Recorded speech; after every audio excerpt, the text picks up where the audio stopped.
이 돈 많은 사람들이 또 사실 제일 걱정하는 게 세금 문제 아닙니까? 내가 있는 건 요게 전부다. 적적으로 나오는 아니, 어디에다 기부해야 되느냐? 공익식탁의 목적을 어떻게 하느냐? 예.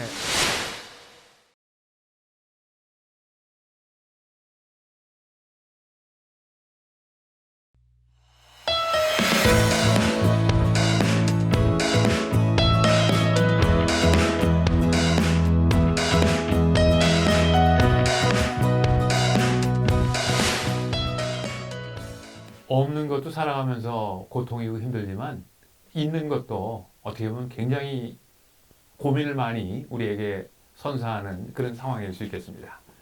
오늘은 이제 재산이 많아서 이거 좀 내 죽은 다음에 이 재산 어떻게 처리해야 될 것인가 하는 그런 분들의 상황을 한번 가정을 하고요.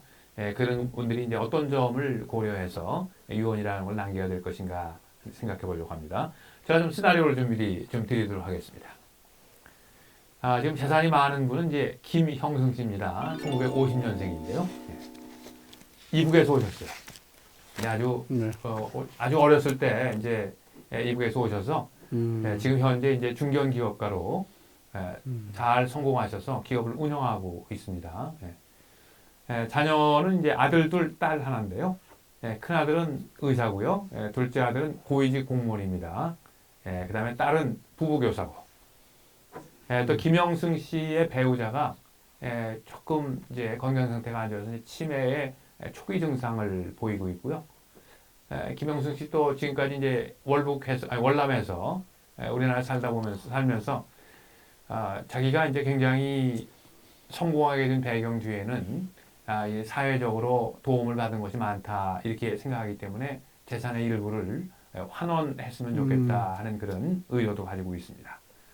또 재산 내역을 이렇게 정리를 해봤어요. 지금 현재 운영 중인 회사가 평가액으로 보면 150억 이제 된다고 보는 것이고요. 근데 이제 자녀들은 이 회사의 운영에 별로 관심이 없습니다. 돈에는 관심이 있는데 운영에는 별로 관심이 없고요. 현재 강남에 거주하고 있는데요. 거주하는 주택의 시가는 25억. 그 다음에 이제 또 다른 부동산도 좀 가지고 계시는데, 가지고 있는 부동산은 70억. 그 다음에 현금과 유가증권 해서 30억. 이런 재산을 가지고 있습니다. 전체 재산이 275억쯤 되는, 고액 재산가죠. 부럽습니다. 우리 손 선생님 별로 안 부러우신 것 같아요. 뭐. 이게 저랑 사는 세상이랑 너무 달라서 그냥. 초월하신 분이니까. 저는 제가 이런 분들이 많지는 않으시겠지만 상당수의 이제 재산을 가지고 있는 분들이 요 정도를 넘어서는 분들은 비슷한 그런 고민들을 가지고 있지 않을까 싶어서 이 시나리오를 한번 만들어봤습니다. 자, 우선 김영승 씨가 이제 해야 되는 이제 선택은 우리 그냥 죽는 방법도 있겠고요. 유언을 남기고 죽는 방법도 있겠고, 신탁이나 이런 것들을 이용해서 증여를 할 수 있는 그런 방법도 있을 수 있을 것 같은데, 우리 법률 전문가의 입장에서 김영승 씨가 어떤 선택을 하는 게 가장 현명한 선택이다 생각하세요?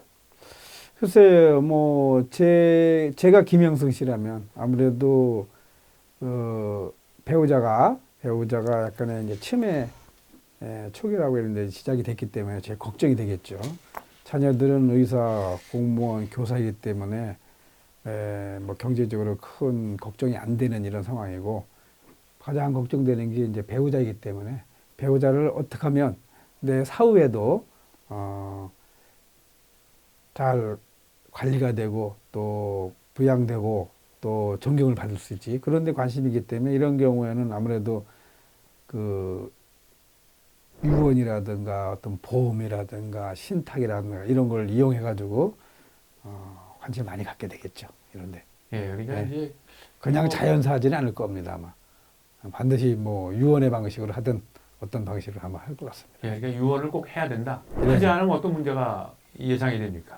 혹시 걱정되는 게 부모 자식들이 누군가는 돌봐야 되는데 그거 이제 돌보는 방법이 물론 자식이 돌보는 방법도 있고 요즘 요양기한이 좋기 때문에 그런 돌보는 방법도 있다지만 그래도 나이로 봐가지고 이제 한 70이 좀 안 된 입장이기 때문에 그거보다는 자식들이 관심을 많이 기울여질 바라기 때문에 유언 방법을 택할 것 같습니다. 네, 유언을 하지 않으면 네. 자식들이 재산만 받고 어머니 네. 모른다 이렇게 네. 할 수 있을 가능성도 있고 그렇죠. 예. 뭐 그런 가능성이 있어서 이제 유언을 선택하는 것이 예. 뭐 현명한 선택이다. 그 전에 유언의 전에 어떤 다른 방법이 있다면 또 예. 어떤 신탁이라든가 이런 예. 한번 네. 나는 이제 김 변호사 말씀드리니까 그 재산의 과다에 상관없이 예. 과다에 상관없이 이제 배우자가 처한 특수한 상황 그렇죠. 때문에 예. 이제 만들 필요가 있겠다. 예. 혹시 재산과 관련해서 이게 재산을 많이 가지고 있으면 꼭 유언을 해야 되는 거 아닙니까? 아무래도 이 정도 되면은 뭐 이 자식들의 그 직업을 봐서는 뭐 현재로서는 크게 자연사 하더라도 분쟁은 없을 것 같지만은 그래도 이 정도의 재산 가면은 유언을 하는 것이 그래도 나중에 분쟁을 줄이는 방법입니다. 그 제가 아까 시나리오 들을 때 사회 환원에도 좀 관심이 있다 이렇게 얘기를 했는데 유언 안 해도 자식들이 알아서 다 환원할까요? 아, 그러진 않을 것 같습니다. 왜냐하면 이 액수가 클수록 예. 분쟁이 큽니다. 만약에 아버지 재산이 1억 5천이다. 예. 그러면 아버님이 평소에 환원할 관심도 적을 뿐더러 그거 자식들이 뭐 의사, 공무원, 부부교사인데 아버지 돈 1억 5천 사회하는 거 관심이 없겠죠. 이게 15억이다. 그래도 좀 고민이 될 것 같습니다. 근데 150억이면 사회하는 금액이 아무래도 크니까 관심을 가질 겁니다. 그래서 이 아버지도 사회하는을 얼마로 하는 것이 적절할지 또 자식 입장에서도 좀 신경이 쓰이고 또 이럴 때는 이제 김영승 씨는 이제 자식들하고 한번 의논을 해야겠죠. 나 어떤 사회환원의 방법과 그 다음에 용도 이런 걸 갖다가 또 할 겁니다. 이 정도. 의논을 이제 해서 이제 유언이라고 하는 걸 남길 필요가 있겠다. 예. 예. 뭐 죽으면 뭐 자식들이 뭐 부모 말 잘 듣습니까? 그렇죠. 유언은 잘 듣는 것 같은데 유언은 잘 안 듣는 것 같아요. 재산과 관련된. 유후는 안 지켜도 되니까요. 아, 근데 유언은 이제 자기 몫이 있으니까 또 그렇군요. 그런 예. 점이 있죠. 예. 우리 손 선생님 어떻게 생각하세요?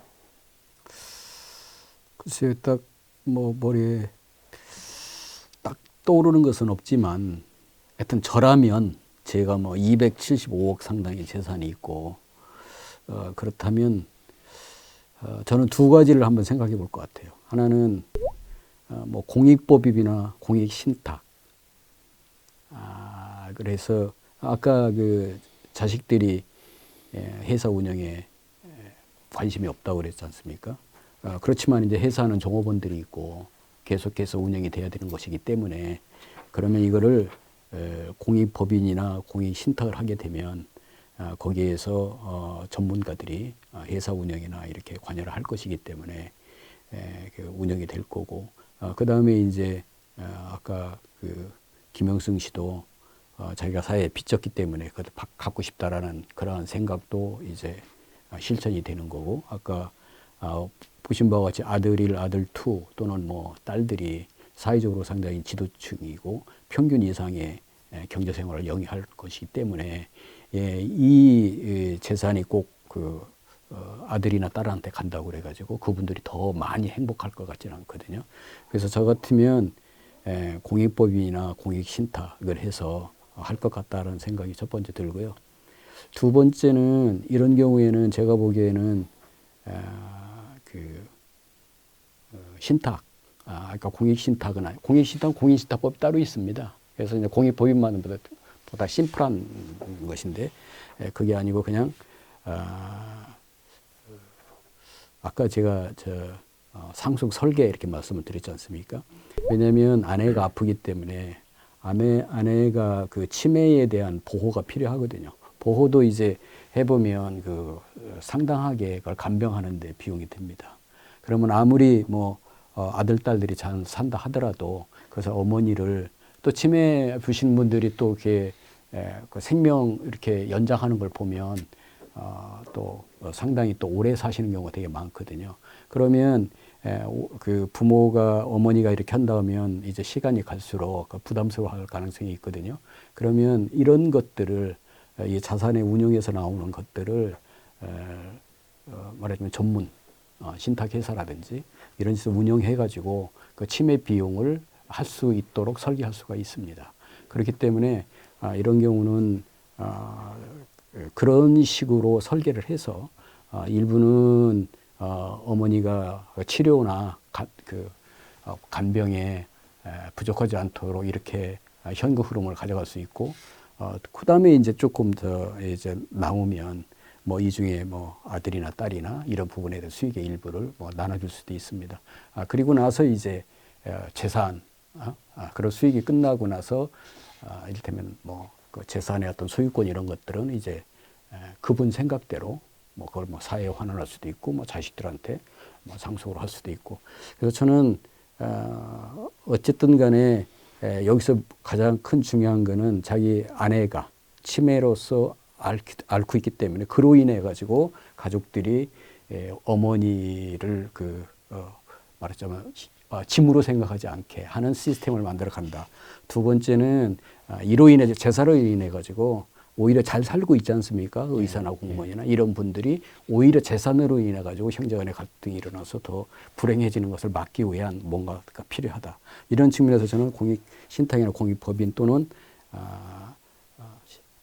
신탁으로 인한 어떤 그런 재산 설계가 저 같으면 그렇게 할 것 같습니다. 예, 돈이 많으니까 확실히 복잡한 것 예, 같아요. 복잡하죠. 예, 예. 뭐 돈이 없으면 선택의 여지가 많지 않을 테니까. 예. 근데 이제 돈이 많기 때문에 다양한 선택을 할 기회가 이제 있고요. 또 그 기회를 제대로 활용해야 된다. 예. 예, 저도 뭐 선생님 의견에 이제 많이 이제 공감하는 부분이 많이 있는데요. 돈이 꼭 자녀를 행복하게 하는 건 아니잖아요. 예.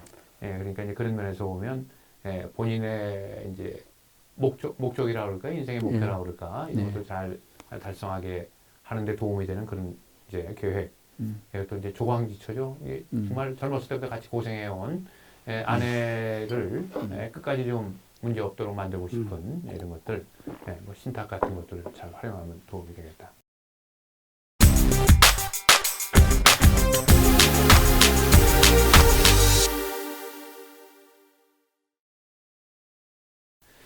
이 돈 많은 사람들이 또 사실 제일 걱정하는 게 세금 문제 아닙니까? 그죠? 네. 그렇다고 보더라고요. 네. 그렇다고 하더라고요. 본인은 별로 관심이 없으시네요. 세금 문제 어떻게 생각하세요?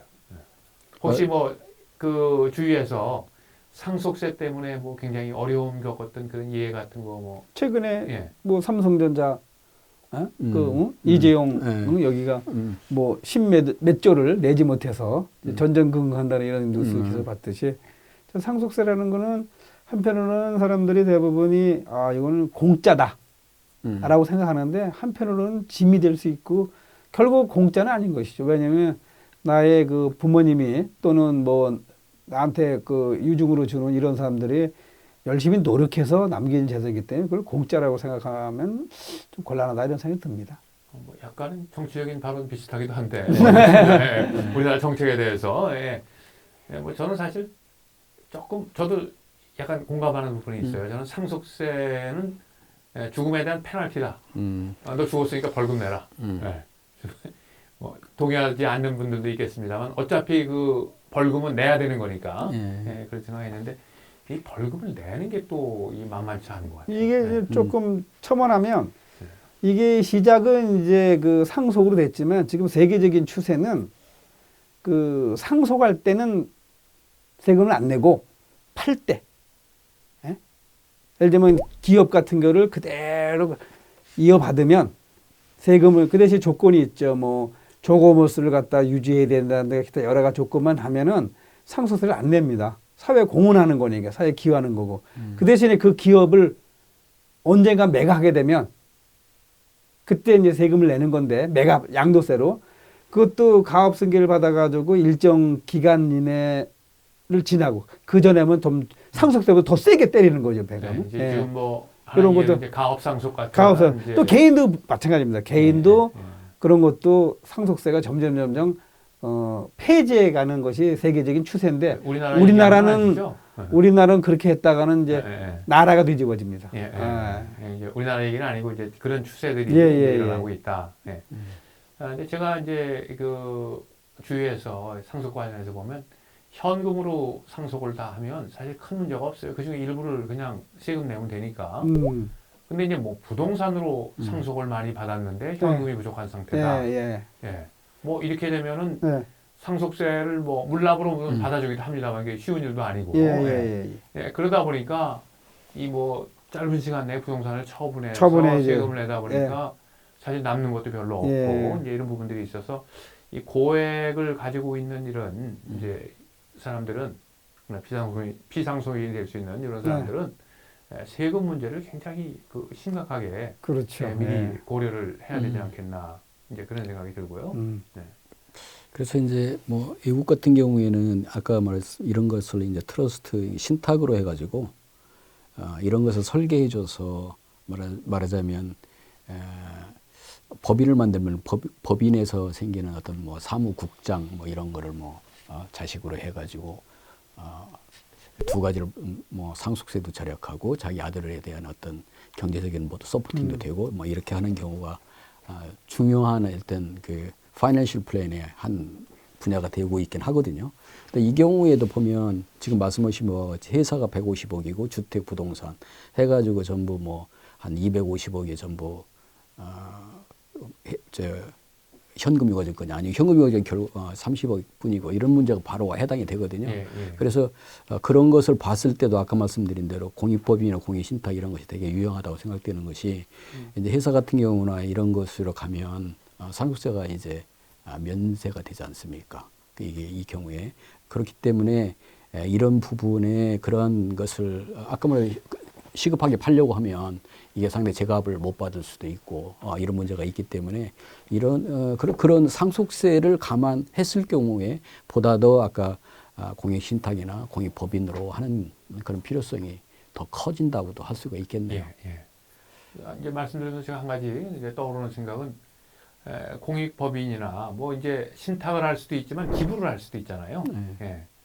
근데 어디에다 기부해야 되느냐? 공익신탁의 목적을 어떻게 하느냐? 김 변호사님한테 하면 되잖아요.